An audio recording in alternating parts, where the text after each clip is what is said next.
पागल हो रूस जाता है कौनो बात खाती इनका खाती को बात कहता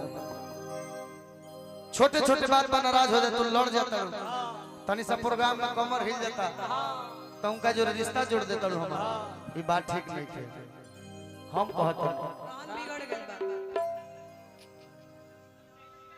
अरे भाई दिखा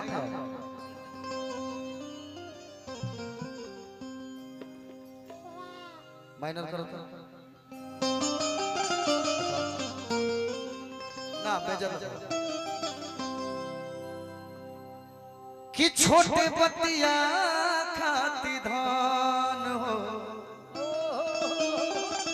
अब मना लेते हैं एगो लयदारी हो जाए छोटी को बात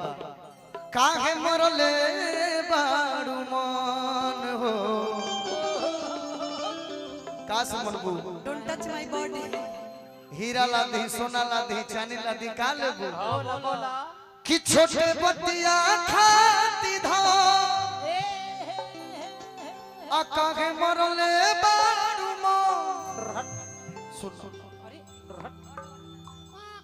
अरे कहबू तो सुनवा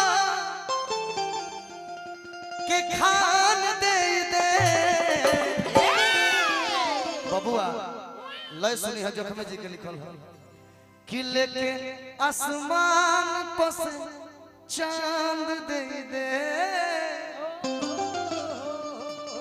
पगले आ दिल बन दिल तो है जान दे लेके आसमान पर से चांद तो बड़ा लेके आसमान पर से चांद दे दे दिल बन दिल तो है जान दे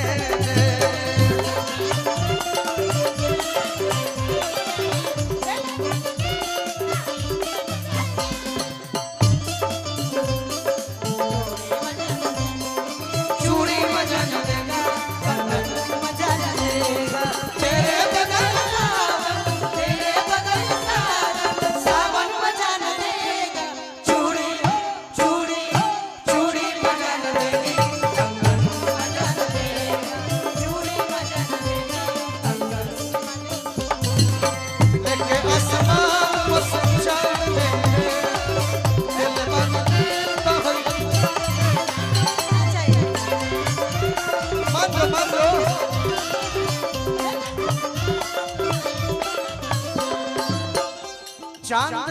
मर्दा कहता चांद जैसन सूरतिया के देख फुसलावत हम तो जीला तोहके निरेख के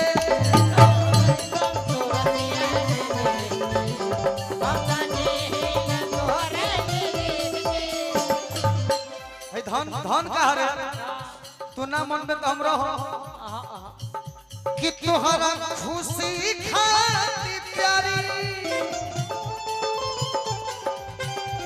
तारा खुशी खाती धन में माचिस देव पारी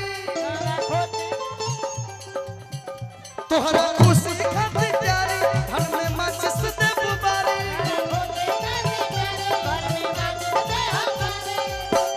आर तक खेतावा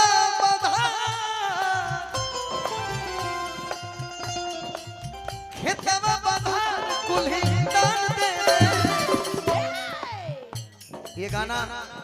सदैव मैं अपनी पत्नी के लिए गाता हूँ। अगला लाइन जो है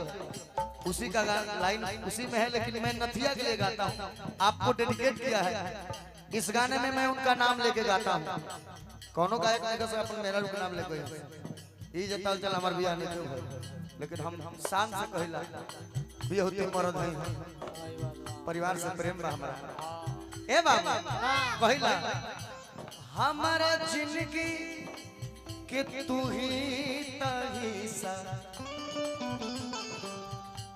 तुहरा बारे में कही ईसा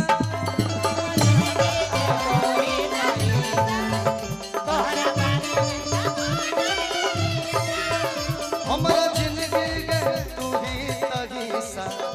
तुहरा बारे में कही ईसा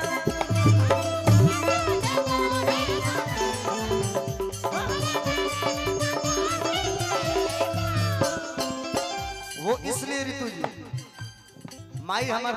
जन्म दिली बचपन से करके सियान कैली संस्कार दिली गाना बजाना में भी बहुत सहयोग कैली आशीर्वाद दिली इतना दूर है नहीं लेकिन माई के आशीर्वाद आज भी हमरा पर बाटे हमार माई ज्यादा देवी देवता हम पूजिला ना मान लेकिन उ लइकिया फिर आई जाओ तो जौन मम्मी के आशीर्वाद रूपी गाड़ी चलत रहे वो गाड़ी में एगो पहिया और जुड़ चले लगा यही से कहि लगे लक्षणावत ए बाबा आर तक खेतवा बधा कुलहिदान दे दे लेके आसमान पस चंदे दलवन दे चंदे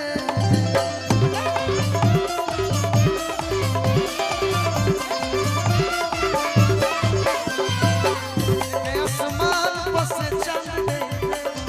दलवन दिल तो चंदे